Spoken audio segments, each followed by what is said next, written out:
Nosotros Gary Áñez, candidato de Primero Santa Cruz a la alcaldía. Gary, bienvenido a la radio otra vez. Un gusto, la verdad. Siempre es un gusto ir a un estudio de radio, pero a este estudio en particular, la verdad que no había venido a ver el traslado de la nueva cabina y muy contento, muy buen trabajo de todos para lograr este espacio. Un agrado estar aquí, como siempre. ¿Cómo va la campaña, José Gary? Muy bien, muy bien.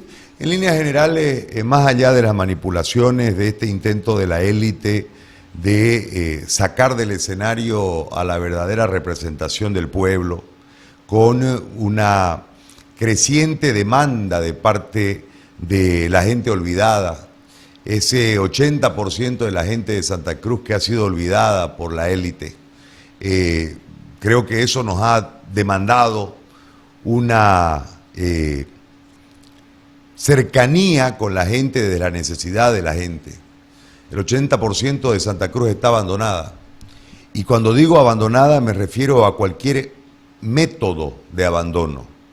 En salud, en educación, en seguridad, en poda, en fumigación, en pavimento, en alumbrado público, en limpieza de la ciudad. Y hay un porcentaje que ha reconfigurado el escenario los últimos 20 años y ha buscado el enriquecimiento desde los negocios estados, desde la obra pública, desde el servicio público, camuflando en un montón de empresas accidentales y demás la lógica de todo esto. Nosotros queremos devolverle la ciudad a la gente, quitársela, y cuando lamentablemente inclusive este fantasma de las logias, ¿sí?, ha disimulado la realidad. No son las logias. Hay una élite por sobre esto. Nosotros hemos visto cómo el intento de manipulación ha marcado inclusive el compromiso de la credibilidad de algunos medios en la insistencia de intentar reordenar un aparato desde el desorden producido para lucrar. Nosotros estamos trabajando en la recuperación de la ciudad para el ciudadano y vamos a hacer lo que tengamos que hacer para lograrlo. Eso nos ha posicionado en un lugar de harto privilegio, de mucha esperanza, de mucha expectativa de parte de la gente más abandonada. El servicio municipal ha sido abandonado totalmente, César, pero en realidad lo que nosotros observamos es que este cierre de ciclo que plantea la salida del movimiento al socialismo del poder no solamente está restableciendo las estructuras del poder nacional, sino principalmente estas estructuras que yo denomino la élite, que han sojuzgado a la institucionalidad, han sometido a la gente y han sometido también a las instituciones llamadas a defender los sagrados intereses de los pueblos orientales. Es decir, yo veo que hay un suprapoder en todo esto, dentro del manejo de la ciudad, que lo único que intenta es adueñarse de los negocios vinculados a la ciudad, desde el servicio hasta la obra pública. José Gary, yo conversando con la gente en este último tiempo, me doy cuenta de una preocupación que tiene la gente. A ver, por un lado está el tema de la corrupción, una corrupción que viene desde gestiones anteriores y que parecería que es el problema principal del municipio. Pero hay gente que en su calle no tiene pavimento, que apenas le llega agua, que en las noches no sale de su casa porque no tiene luz. Y yo te lo digo porque he conversado con la gente. ¿Por qué solamente se enfocan muchos candidatos en la corrupción y no en lo que en realidad le hace falta a la gente? Porque en realidad a esta élite no le importa lo que le hace falta a la gente. ¿Me explico? ¿Qué es lo que le importa? Le importa seguir lucrando del descontrol. Es decir, cuando vos querés transformar, tenés que tomar la decisión de enfrentar el desafío de transformar. Y lo que se hizo costumbre de negociado debe romperse. La corrupción llegó a límites nunca antes pensado, porque a diferencia de los últimos 20 años, 25 años, donde la corrupción tenía un circuito. ¿Cuál era el circuito? Desde la licitación para favorecer, ¿sí? En la ejecución, el porcentaje para entregar la licitación a X grupo que gana. En el cobro, otro porcentaje, que me explico, había un circuito. ¿Qué pasó acá? Se eliminó el circuito y se fue directo sobre la recaudación. ¿Sí? Cuando nosotros vemos que el elegido por la élite para seguir generando la riqueza a costa del sufrimiento y la pobreza de la gente en el 80% de la ciudad, 80% de la ciudad. Cuando vos vas al fondo del Distrito 6 y encontrás que no hay pavimento, que no hay alumbrado público eficiente, que no hay servicio de alcantarillado de ningún tipo, que no hay una obra completa en relación a la distribución del agua potable. Hay agua potable, pero no es completo. ¿Me entendés? Y ves la deficiencia de esa gente, que además tiene que salir hoy que está lloviendo con el agua al coto para tratar de buscar un transporte público ineficiente. Y entendés que dentro de la lógica de seguir con estos negocios intocables, se catalogó, según la élite y el aparato político corrupto y entregado, los grandes responsables del quilombo en Santa Cruz son los transportistas y los gremiales, y no es así. El responsable de todo esto es el aparato perverso que solamente se ha ocupado de sonsacarse la plata cualquiera sea la forma. Si nosotros analizamos los trasfondos de los contratos de basura, de las obras civiles, de los contratos menores, vamos a encontrar las relaciones de lo que yo estoy diciendo. Y otro elemento es que se tipificó a las logias como las dueñas de esto, y no es así. Sobre estos grupos hay una élite manejada desde grupos y clanes familiares que se han sonsacado la plata de la ciudad en forma de negocio que se ha transformado en un gran negociado. Esa es la realidad. Por eso nosotros le decimos a la gente, vamos a gobernar a la élite. Nosotros estamos en una carrera electoral con la verdad por delante para recuperarle el servicio al ciudadano, para que eso por lo que lucharon nuestros abuelos en su momento, que era acercar a Santa Cruz, que se encontraba lejos de todo y cerca de nada, y meterla en el circuito competitivo del país y transformarla en Santa Cruz en una ciudad competitiva en el continente por su espacio geográfico. Eso lo vamos a conseguir, pero hay que tomar una decisión y dejar de pensar en las manipulaciones que tienen que ver con los centinelas de los grupos económicos, que esos centinelas están traducidos en medios de comunicación, que están logrando intentar nuevamente manipular la voluntad popular. Ya fracasaron a nivel nacional en la manipulación anterior. Vienen fracasando. Hoy lo intentan de forma ya bestial, brutal, para tratar de melearse esta ciudad por 5 años más. Esa es la lógica de todo esto. Y para ello buscan desperfilados, despersonalizados, disfrazados de líderes, despersonalizados, para intentar seguir con esta lógica. Ese es el cuadro de realidades. Es mucho más profundo que una elección lo que estamos jugando hoy. Es decir, no es simplemente la recuperación del servicio municipal, no es simplemente la desatención a la que han sometido a los ciudadanos de Santa Cruz, no es solamente eso. Estamos hablando de que hay contratos que son absolutamente millonarios, que además tienen sobreprecio y no son eficientes, que en el transcurso y en la construcción de la ejecución de esos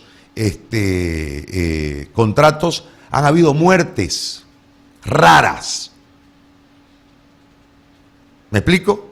Y hoy el deporte, y no es porque no sea responsable o corresponsable, el deporte popular de la campaña es pegarle a Johnny. Sí, Johnny está golpeado por la gente, Johnny tiene un nivel altísimo de falta de credibilidad, desgastada su imagen, sin partido político, ¿sí? Pero hay copartícipes de esto. Hay copartícipes de todo esto. Lo que pasa es que la ciudad en los últimos 30 años ha pasado de Fernández a Fernández. Y la élite ha hecho pasapasa del poder. Hoy han encontrado un punto de equilibrio desde los negocios de la ciudad. Por eso es la desesperación de terminar la carrera electoral antes de la carrera electoral. Lo que te estoy diciendo, César, se lo digo a la gente que durante muchos años, cuando yo hacía programa aquí, me ha privilegiado con su audiencia y con su credibilidad. Lo que estoy diciendo es la pura realidad de lo que está pasando. Y nosotros estamos decididos a enfrentar esto. Y ojo, no es un tema de prescindir de nadie, simplemente a desacomodarlos de los negocios que históricamente les han sido cómodos, se ha beneficiado una parte de la ciudad donde habían los intereses sobre el metro cuadrado, con la dotación de la obra pública sobre el metro cuadrado. Entonces nosotros hemos terminado con un montón de gente que no tiene propiedad sobre su metro cuadrado, con un montón de gente que dentro de su metro cuadrado donde habita, donde ocupa, no tiene ningún tipo de servicio. Y la cantaleta de la ciudad próspera en un lado de la ciudad. ¿Cuánto es el porcentaje real de todos los servicios públicos en los distritos de Santa Cruz?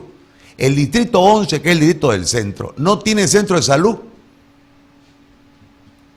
Cuando vamos a la realidad nosotros del análisis del fracaso de esta élite en relación al servicio social, nosotros tenemos que ir obligatoriamente a reivindicar a los que están olvidados dentro de la sociedad cruceña. Y hay una élite que tiene además un montón de adeptos que quieren ser partícipes y no son más que otra cosa que un ruido en medio de un aparato que solamente busca como único fin, sin importar las formas, plata. Y no está mal buscar plata, el tema es la forma. No pueden seguir enriqueciéndose a costa de la especulación de la gente con relación a la necesidad de la gente. No han tenido alma ni con el desayuno escolar, ni con las obras civiles, ni con los colegios, ni con nada. Entonces, sobre eso hay que girar la campaña. Sobre eso hay que girar la campaña. Y la gente en los barrios lo va entendiendo. Cuando yo este fin de semana visité muchos barrios y yo conversaba sobre esto, la gente lo va entendiendo y va comprendiendo por qué razón esperan 30 años un pavimento. Y el plan de pavimentación pasó a 3 cuadras. Cuando yo les muestro, digo, ¿saben qué? Es que aquí a 3 cuadras el metro cuadrado corresponde a este grupo económico. Entonces la obra pública, lo que usted paga en impuestos y pago yo, beneficia no a todos, sino a este grupo económico para apreciarle el metro cuadrado, que valía $10 y con el pavimento vale 100. Eso es lo que ha pasado. Entonces, si nosotros seguimos en este marco, hay clanes de loteadores sobre la ciudad de Santa Cruz que son parte de esa élite. Nadie los critica, nadie les dice nada. Todo el mundo mira para el costado. ¿Por qué no hay un plan de ordenamiento territorial en Santa Cruz desde el 2005? Porque se han meleado el metro cuadrado de la ciudad. Es decir, hoy todos cargan sobre el mercado mutualista. Ese es uno. Ese es uno. Esto viene desde la época de la cieguita. ¿Hace cuánto de la cieguita? 20 años. ¿Cuántas cieguitas más han habido de ahí para adelante? La última gran cieguita de esta gestión es la carretera Tundi. Pero ¿cuántas han habido? ¿Y cuándo han dicho algo los medios de comunicación serviles a esta élite? Y los entiendo también, los entiendo, pero esa es la realidad que tenemos que atacar. E insisto, no es un tema de pelearse, es un tema que se sensibilicen, porque no puede seguir la ciudad abandonada, el ciudadano sin servicio, el ciudadano sin salud, sin educación, sin seguridad, y se vaya privilegiando desde los negocios simplemente para seguir enriqueciéndose, cuando ya no tienen ni tiempo para gastar su plata porque están viejos. ¿Cómo se acerca la alcaldía a la gente? Distritalizándose. ¿Cómo se hace eso? A ver, vos tenés ahorita 15 subalcaldías, que lamentablemente por un tema de centralizar los recursos, centralizar la plata, centralizar las acciones, todo en torno al despacho del alcalde, no se ha encontrado una eficiencia hacia el ciudadano. Y termina el subalcalde siendo simplemente un cartero, cuando debiese ser una unidad operativa del Ejecutivo Municipal atendiendo a la necesidad del ciudadano. Desde esa perspectiva, nosotros vamos a la digitalización, entregarle competencia, equipo humano, técnico, un gabinete técnico y plata, para que el subalcalde desarrolle el servicio.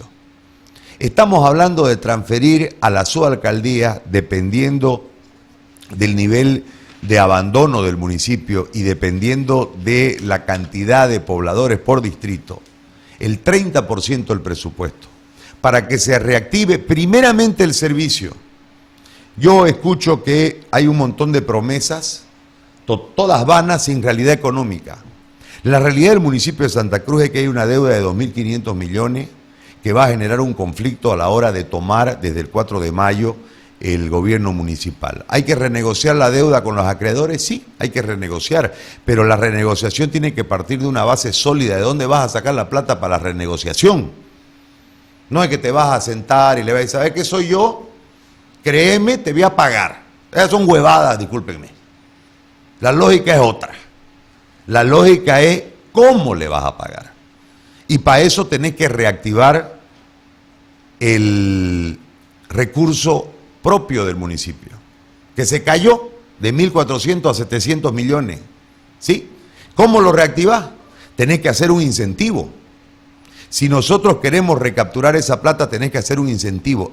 Es ineludible salir del RUAT, porque el RUAT está vulnerado.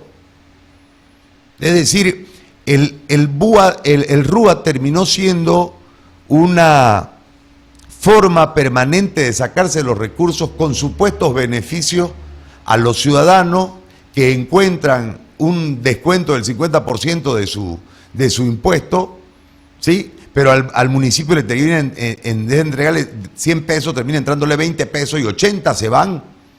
Más allá de que el 30% de eso se va a la corrupción directa, más allá de eso, el daño a la ciudad es de 80. Entonces, si vos recapturás la plata a través de un sistema de digitalización, nosotros hemos conversado con muchas empresas para hacerlo. Y entre el 22 de marzo y el 4 de mayo, que es la elección, el resultado yo creo que te lo entregarán en 3 días, el resultado de la Corte, el 25 de marzo, ponele. En el periodo de transición tenés que tomar la decisión de sacarlo al RUAT, porque si no vas a tener la misma vulnerabilidad. Porque los usuarios, que son un número grande, son los que manejan y hacen desaparecer y hacen aparecer impuestos y lo modifican. Entonces la primera decisión es salir del RUAT y poner la forma de captación propia. El segundo elemento es la digitalización para evitar el contacto con la burocracia corrupta. Es decir, vos podés decir muchas cosas, el tema es cómo las vas a hacer, pues. Nosotros tenemos cómo la vamos a hacer. Y sacando la burocracia corrupta, haciendo que todo resida en tu celular, vos vas a pagar directamente, entonces el ingreso se va a producir y desde esa perspectiva, con un incentivo a la inversa, haciendo un descuento por premio, porque aquí se premia al que debe, los perdonazos son para el que debe. Nosotros queremos hacerlo en el comienzo de la gestión, en mayo. Es decir, si te pones al día hasta junio, te vamos a descontar tanto de tu impuesto. Vení y paga. Y además te vamos a limpiar tu calle y te vamos a arreglar tu bache y te vamos a poner foco en tu cuadra. Esa es la oferta a la gente. Para reactivar el servicio, porque al fin de cuentas Santa Cruz es de toditos. Todos vivimos aquí. Lo que pasa es que hay algunos privilegiados que no le importa lo demás mientras su calle esté bien. Hay un rico loco en este momento en Santa Cruz que quiere desarrollar desde el cordón ecológico hasta su casa y quiere que eso sea Miami, sin importar lo demás. No, pues, no podemos estar para esa locura. Ah, si fuera su plata que lo haga, pues, pero con la plata de la gente. Contra eso nosotros estamos. Y yo insisto, no es un tema de pelearse, es un tema que entren en razón.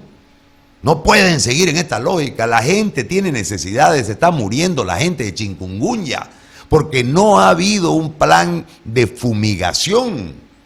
Pero más allá de la responsabilidad exclusiva del alcalde en esta situación, el alcalde actual, está la corresponsabilidad de los que negociaron con él, de los que han hecho todo esto.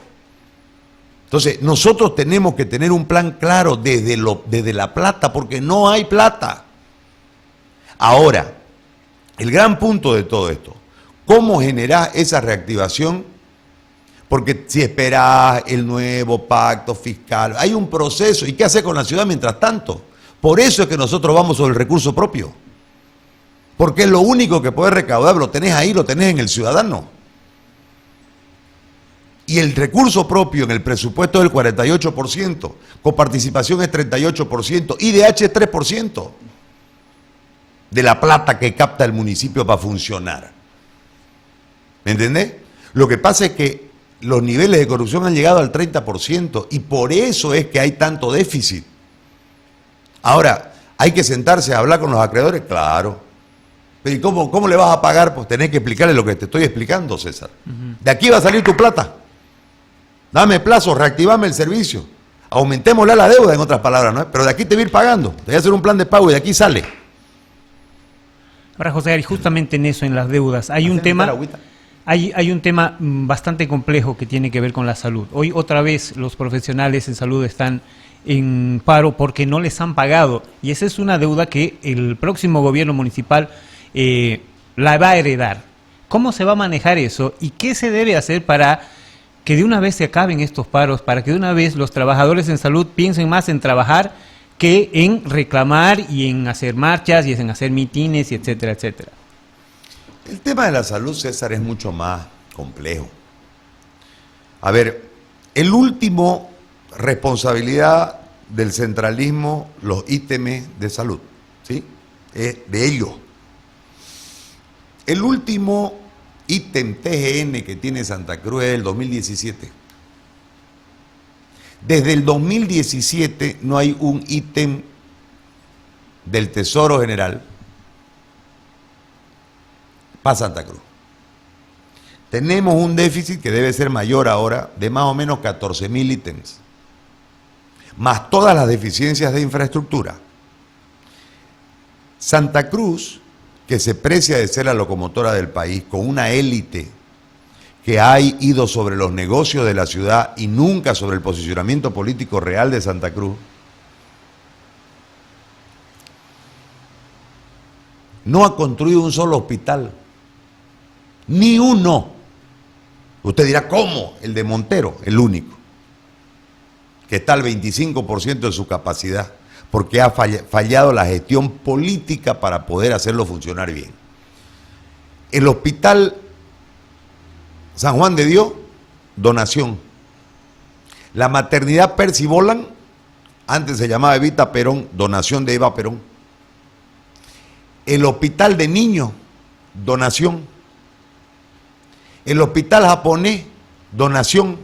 Y mételo al francés si querés, donación. O sea, Santa Cruz en realidad, la élite cruceña, nunca se preocupó hasta ese complejo. El complejo hospitalario del centro de Santa Cruz, hospital de niños, maternidad, hospital grande, ¿no? Todo en la misma zona. ¿Sí? Ese es el desarrollo que buscaron nuestros abuelos. Y como no había plata en ese momento, porque éramos poquingos, se buscó a través de la cooperación que se construyan esos hospitales. Maternidad, Evita Perón, hoy Percy Bolan, Hospital de Niños y el Hospital San Juan de Dios. Ese es un complejo hospitalario, si lo analizas, con 3 cuadras de diferencia. Ese es un elemento. El problema es que cuando hubo la plata del IDH,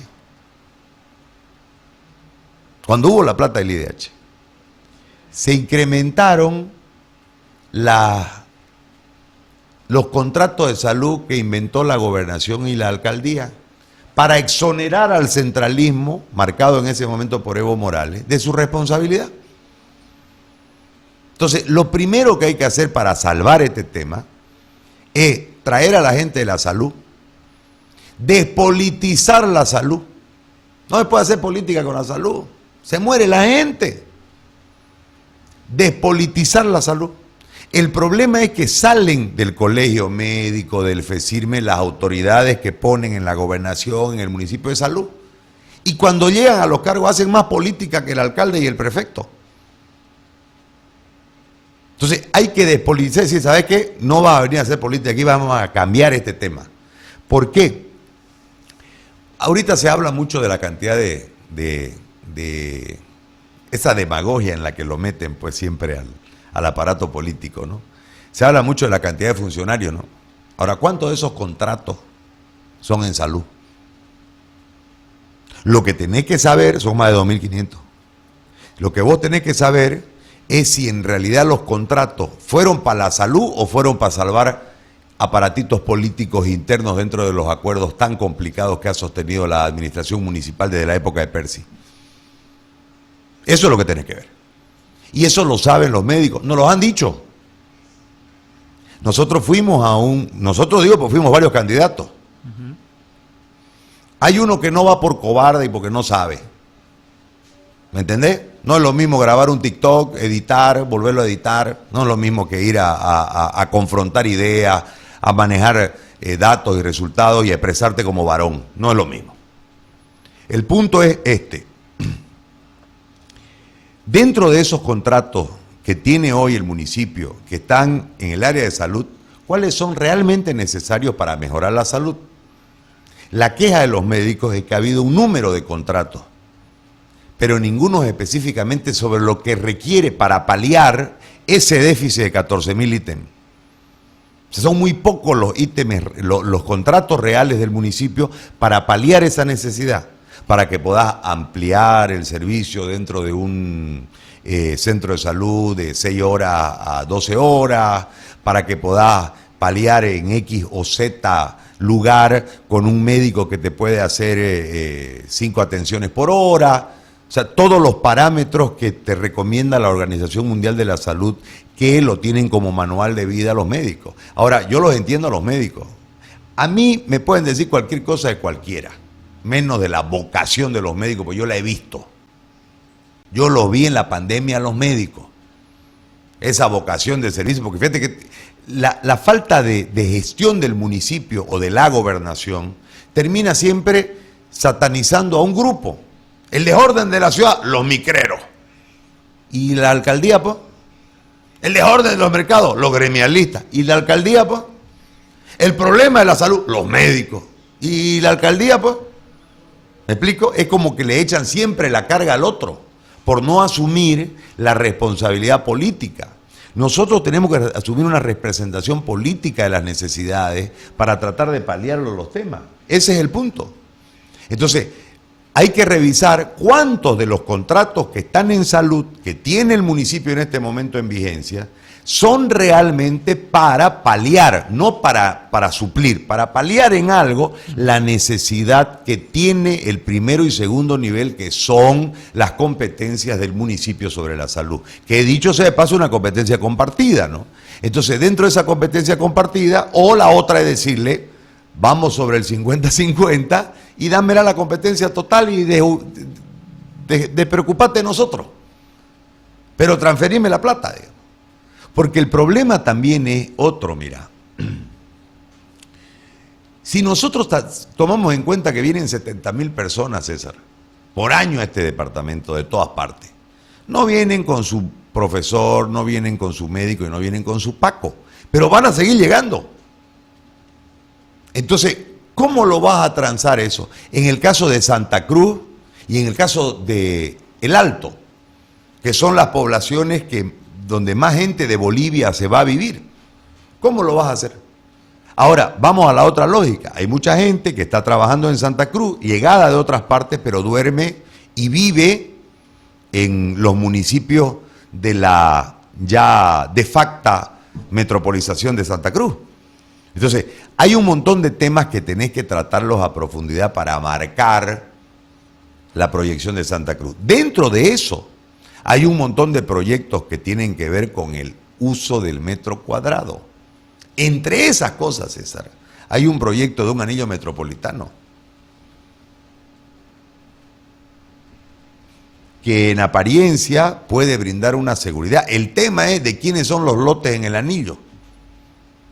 Yo cada vez desconfío más de la élite, porque creo que en cada acción que parece buena hay un negocio millonario detrás, que no importa ya ni los acuíferos, ni la gente, ni nada. Eso es lo que yo veo.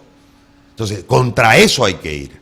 Pero no para que se vayan, para que entren en razón, porque están desquiciados por la plata.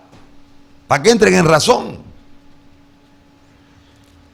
Sobre ese tema yo quería hacerte una consulta, porque hay un candidato que acá no quiere hablar, pero ha ido a Porongo y ha ido al norte. Justamente, fíjate, vos me decías esto y a mí se me ilumina una idea. ¿Por qué al norte iba a Porongo y aquí no?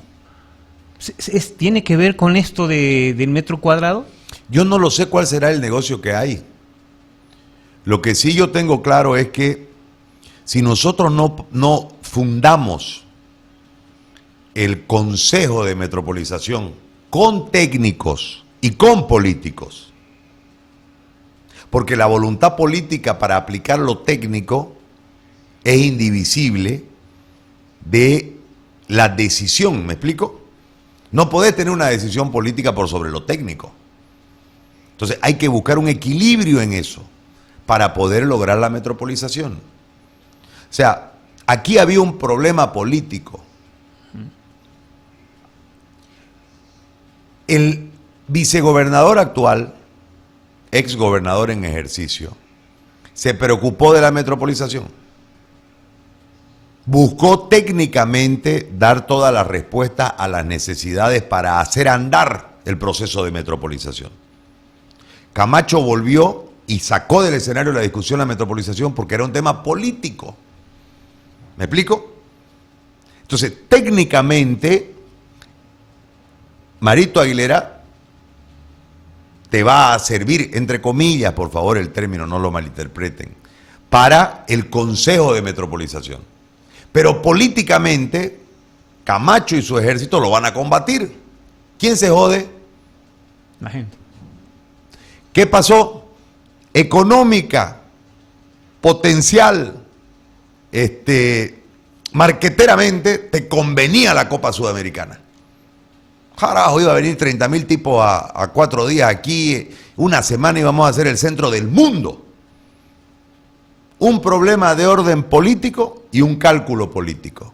Nos postergó la obra del Tahuichi, que eso es lo peor, porque con ese parche nos quedamos. Y la segunda parte, y la más importante en ese momento, se le privó a la gente de Santa Cruz de hacer negocios por 4 días. Más taxi, más boliches abiertos, más restaurantes, más todo lo que iba a mover esas 30.000 tipos, porque el que va al fútbol tiene 3 días de fiesta. Cuando llega, porque llega.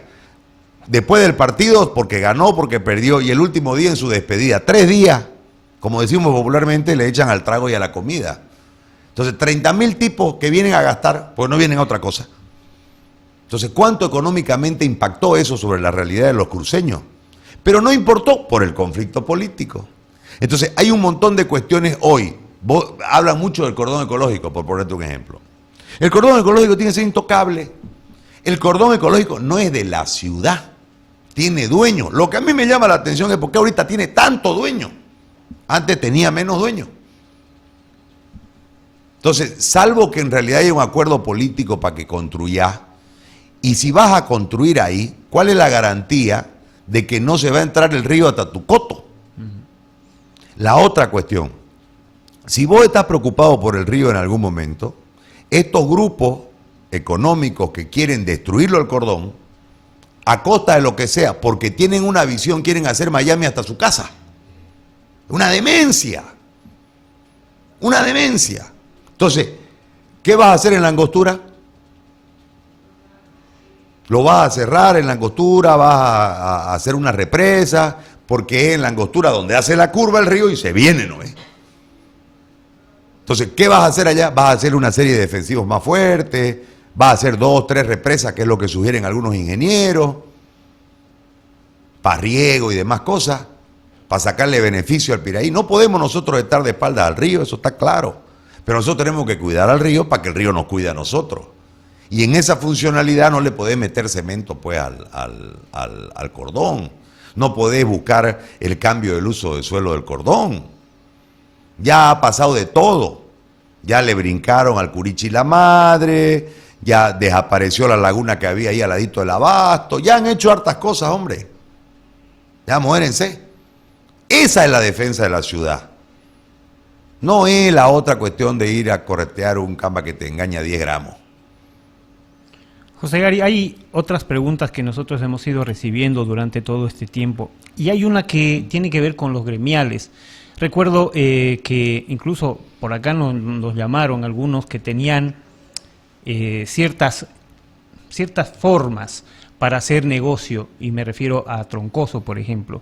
Y hay muchos que temen a la nueva gestión de la alcaldía porque temen perder su lugar de trabajo. Seguramente estos dirigentes les han dicho que si entra tal, les van a sacar o no van a poder vender. En ese sentido, ¿qué se les puede decir a estas personas que ganan del día y que obviamente deben ordenarse porque una ciudad desordenada solamente trae caos? A ver, nosotros tenemos una impronta en eso, al mercado todo, a la calle nada. Primero, esa gente necesita, porque vas a tener un problema social muy fuerte si los dejas sin fuente laboral. ¿Sí? Pero el tema es que no pueden seguir en la calle. La calle es para circular.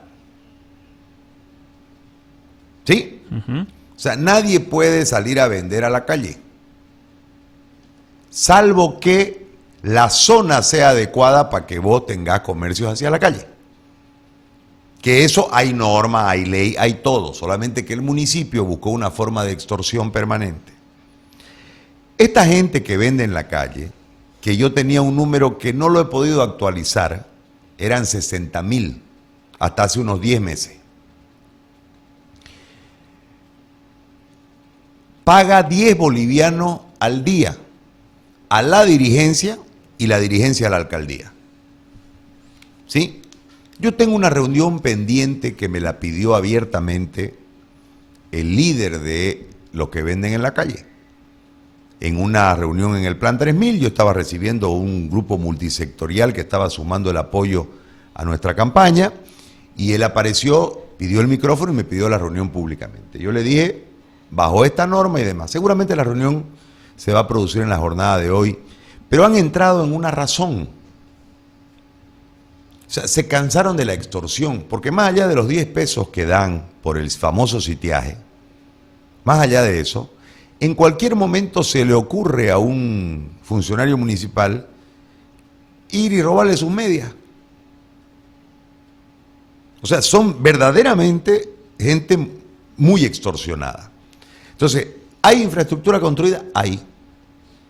¿Hay espacios para darle la seguridad jurídica como corresponde y generar que ese ingreso por sitiaje no vaya al bolsillo de un mal líder del gremio o de un funcionario corrupto? Hay cómo. Y si viene e ingresa, le podés dar condiciones desde el municipio para que pueda desarrollar seguridad y confort en su oficio para el ciudadano que viene a ser el cliente. Sí, se puede. Entonces la lógica no es etiquetarlo, es incluirlo y darle formalidad. Ahora, hay otro tema, ¿no? Los usufructos de los mercados se van a vencer este año en la mayoría. Hay que renovar los usufructos. Es una muy buena oportunidad para sentarte con los gremiales y decirles, vamos a renovar en estas condiciones. Y ustedes tienen desde esta perspectiva esto que mejorar. En los temas de seguridad, en los temas de parqueo, en los temas de confort para los centros de abastecimiento. El problema es que la élite siempre ha buscado una forma de extorsión y ha sido copartícipe de los negociados de los políticos. Pero ¿quién se lleva el juicio público? Solo el político. ¿Y la élite? Fíjate que cuando uno entra en esta lógica y empieza a analizar y a desmenuzar de dónde vienen los hilos, vos tenés que ver negocios vinculados a lo financiero, negocios vinculados a los medios de comunicación, negocios vinculados al metro cuadrado, negocios vinculados al diésel, gasolina, o sea, un todo. Esa es la élite. ¿Qué hace la opinión pública? En un momento dado juzga a las logias, y las logias no tienen nada que ver en esto. Porque también las logias están sojuzgadas por la élite. ¿Me explico? Entonces hay que jugar a fondo, no para que se vayan, no para quitarle sus privilegios, no. Para que entremos en justicia social para el que no tiene nada, que es el 80% de la población cruceña. En ese sentido, y hablando de esto, ¿se puede recuperar el mutualista? Hay un fallo nuevo, ¿no? Ha dado un vuelco del coso. Mira, todo lo que yo averigüé y conversé con los abogados es que la mala defensa había producido algo irreversible. No tengo el cuadro jurídico ahora porque esto ha salido el fin de semana. Yo tengo una reunión hoy al mediodía con los abogados para que me expliquen qué es lo que ha pasado, digamos, ¿no? O sea, ninguno de ellos está en el proceso, o sea, simplemente es un tema de saber qué es lo que ha pasado. Lo que nosotros habíamos observado era que había llegado a un nivel donde ya era irreversible era irreversible el proceso. Ahora, ¿qué ocurrió? Se contaminó todo, pues, porque supuestamente hay 2 planos sepia. Es decir, ¿quién entrega los planos sepia? La alcaldía. ¿Y por qué hay 2? Entonces, desde ahí uno entra en desconfianza. Ahora, ¿qué hay detrás de esto? Vuelvo a la élite. Cualquiera sea la situación del mercado, tiene que haber un financiamiento de la banca privada. Si los que están ahí, ¿sí? O los que dicen ser los dueños, para comprarlo el metro cuadrado y para construirlo el mercado, pues. ¿Dónde desemboca esto? En la banca privada. ¿De quién es la banca privada? De la élite. ¿Cómo se hace para que estos gremiales que venden en la calle y que aseguran que no quieren ir a los mercados porque nadie va, se convenzan de que ese es el método para poder trabajar? Lo que pasa es que no van a los mercados porque no hay quien venda, pues. Y viene la oferta y la demanda. Si vos tenés, a ver, te pongo mi ejemplo. Yo vivo en la Beni, ¿sí? Y yo voy y hago compras en el mercado 4 de noviembre.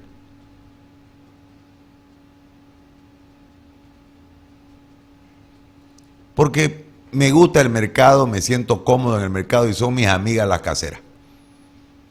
Y porque ahí está una tienda, una venta de frutos secos que a mí me gusta.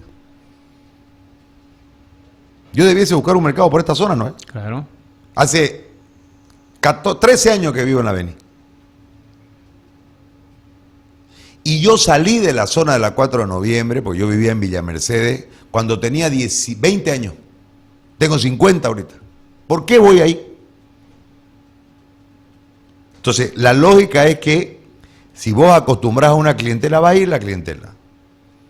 La gran mentira instalada que tiene que ver para sostenerlo al ambulante en la calle y seguir meleándole 10 pesos al día, es esa. Ahora, si el municipio apoya la competencia entre mercados, la sana competencia, y deja de privilegiar la propaganda política de la gestión y entrega espacios publicitarios para hacer un gran concurso de mercado con beneficios reales, va a generar una sana competencia de comerciantes que van a beneficiar al vecino. Hay un mercado que a mí me encanta, el mercado del Trompillo, el mercado Ramafa. ¿Me entendés? Porque vos tenés gente ahí preocupada todo el tiempo que su mercado esté bonito. ¿Por qué no podemos inundar de eso? Vos vas y entras al abasto ahora y tenés un abasto ordenado adentro. ¿Dónde está el desorden? Claro, afuera. Afuera. Entonces, si vos generás el confort, la comodidad y la seguridad para el comerciante callejero, se va a meter a un mercado. Yo lo que veo es que ya hay que dejar de catalogar quién es bueno, quién es malo, quién sirve, quién no sirve. Eso nos ha llevado a este momento. Santa Cruz hoy es un eslogan. ¿Es la mejor ciudad de Bolivia? No. No es. ¿Tenemos que transformarla en ser? Sí. Tenemos que transformarla en ser la mejor ciudad de Bolivia. Para eso tenemos que ir por el orden. Y el orden no es palo, porque la gente confunde orden con palo. No, el orden es dialogar, conversar, sentarse, acordar por un bien mayor. Es bueno que hagan negocios los empresarios, pero claro que hagan plata, porque si tienen más plata, van a crear más empresas, van a generar más fuentes de trabajo, pero no así. Yo pregunto, ¿cuántos se han beneficiado los de la élite con el desastre del cobro de impuestos de esta gestión? Pregunto. Donde les han hecho excepciones, entre comillas, que debían 1 millón, 2 millones, 3 millones, 4 millones de bolivianos en impuestos, por grandes extensiones en desarrollo de inmobiliario o por los propios bienes inmuebles que son edificios, que son un montón de cuestiones, y se las han tirado a la mitad. Y ahí se curan en salud, hablan solamente del político. ¿Y ellos? A ver, las dos últimas, José Gary. Uno, Dale. el alcalde Fernández parece que se acordó de trabajar, o por lo menos lo anuncia, está haciendo la doble vía, quiere hacer su plaza esa en el Cordón, está anunciando un montón de obras. Está de sacafoto, también lo he visto. Sí, está por todas partes, anda. ¿Cómo observas esa actitud ahora, que no tiene partido, dice que tiene alguien que lo va a llevar, pero todavía no avanza, hasta el 4 tiene para ver si es candidato o no, pero parecería que no va? Yo pues creo que el mayor juicio contra Johnny Fernández es el no poder salir a caminar libremente por tu ciudad. No poder... vos sabés que él carnavaleaba históricamente en la casa de los Coracuéllar, ahí detrás de la capilla. Ya hace unos 2 años que no va, por temor a la gente.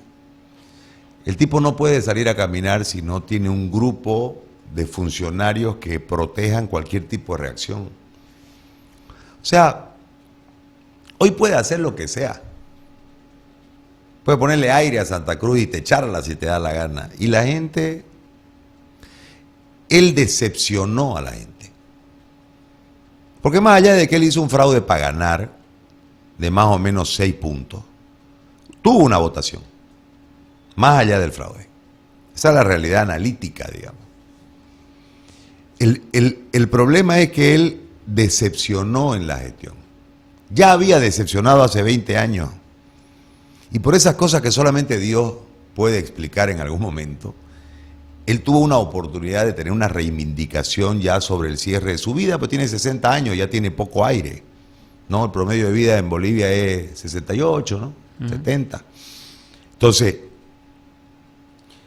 no lo hizo, todo lo contrario. Entonces él puede ahorita, como se dice popularmente, pararse chuto y no va a pasar nada. La gente tiene una decepción muy fuerte sobre él. Ahora, a mí me parece muy bien que en este cierre por lo menos haga algo para la gente, digamos. Pero en la búsqueda de una reivindicación no lo va a lograr, no tiene tiempo para hacerlo. Y evidentemente la gente, a la gestión, cuando nosotros tomemos el mando, vamos a generar un proceso. Primeramente administrativo, porque no es venganza, es búsqueda de justicia. Primeramente administrativo. Luego del proceso administrativo, la Contraloría tendrá que desarrollar una observación sobre la gestión. Y si cabe, que yo tengo, esto es personal, ¿ok? Por lo expuesto a lo largo de la gestión, es ineludible ir a los procesos judiciales. Pero hay que seguir el proceso. Yo escucho a algunos candidatos, lo voy a meter preso. No, el alcalde no mete preso a nadie. Y hay que ir de acuerdo a la norma, porque si no respetas la norma, dentro de tu primer compromiso con la gente, cuando vos jurás cumplir y hacer cumplir. Pero la primera condición del juramento es cumplir. Cumplir y hacer cumplir. Entonces, en esa lógica, a mí me tiene un poco sin cuidado, digamos, el accionar de Johnny sobre esta parte. Pero creo que dentro de todo, por lo menos en esta parte, le va a hacer bien a ese número de ciudadanos donde les va a aportar con algo de obra. Lo que sí a mí me parece que él debiese hoy sentarse a hacerlo, es a charlar con todos los del servicio y recuperarlo del servicio, por lo menos en la parte final. Que poden, que fumiguen, que cambien los focos. Es decir, yo entiendo que él tiene una falta de credibilidad porque le debe mucho, pues, ¿no? Y no debe querer ni recibirlo. Pero ahorita hay un bien mayor que es la ciudad. Si nosotros no hacemos algo sobre la poda, mirá, volvió a llover encima, más tarde va a pelar el sol y va a ver la cantidad de mosquitos. La chikungunya anda a risa, ¿no? Los pelados en los garajes, todos han salido enfermos de los garajes de carnaval. Más allá de que no es solamente el mosquito, ¿no? El tema es que también hay una promiscuidad de besos terrible y se besan todo el día, pues entonces esa era otra realidad, digamos. Pero el punto es que yo creo que lo que diga o deje de decir Johnny en este momento a la gente en relación a la consideración sobre él no importa, digamos. La última, que también me han pedido que te pregunte, y tiene que ver, ya lo hablaste al inicio de esta entrevista, pero tiene que ver con las encuestas. Parece que hay una línea que van a seguir algunos medios. ¿Te preocupan las encuestas? No me preocupan las encuestas, me preocupa la intencionalidad de la manipulación. Es decir, la élite intenta cerrar la competencia sin competir. Y me preocupa que los aparatos periodísticos siempre rebeldes a los dueños de los medios sean tan mansos. Porque si vos tenés el antecedente de esta encuestadora que ha tenido todos los errores posibles en el último proceso electoral, todos, no sé cuántas encuestas se publicaron, creo que 12, le peló en todas. En la primera, en la segunda vuelta, y si había una tercera le iba a pelar también. El quinto, según esa encuestadora, es el presidente, con una votación histórica además. O sea, el quinto es el presidente. Entonces, ¿cómo vas a arriesgar la construcción de una credibilidad en el medio para una moneda? Salvo que en realidad el medio hoy sea solamente utilizado como centinela de los grandes negocios que estás buscando desde una administración municipal. Entonces, no es que me preocupe a mí particularmente, porque yo tengo otros números, tengo otra realidad con la gente, tengo otra cantidad de acuerdos con la gente de los barrios, con los clubes de madres, con las juntas vecinales, con los controles sociales, con los gremiales, o sea, es otra cuestión, digamos, ¿no? Pero más allá de eso, a mí, ¿por qué? Siempre mirándolo de la gente, César. La Iglesia Católica y los medios de comunicación son en este momento los elementos de mayor credibilidad de la gente en Bolivia. Si vos también los involucrás en esta pérdida de credibilidad, Bolivia no cree en su justicia, Bolivia no cree en su aparato político, Bolivia no cree en su policía, Bolivia no cree en sus ciudadanos, Bolivia no cree en su selección, fíjate. Entonces, el impacto social es demasiado fuerte y no están midiendo el nivel de riesgo en credibilidad que ya está devaluada desde la anterior elección. Y si van al histórico, porque hay mucha gente que va al histórico, vienen pelándole hace harto, inclusive en la elección de Lucho Arce. Claro. O sea, error. ¿Y cuál es el problema? Que el Tribunal Electoral continúa avalando cuando debiera retirarla. ¿Por qué? Porque si el resultado es otro en la elección, con la expectativa que genera, el culpable termina siendo el Tribunal Electoral por fraude. ¿Te das cuenta o no? O sea, la construcción de estos imaginarios terminan después generando reacciones. Entonces, yo creo que entre todos debemos cuidar la democracia, pero principalmente la verdad.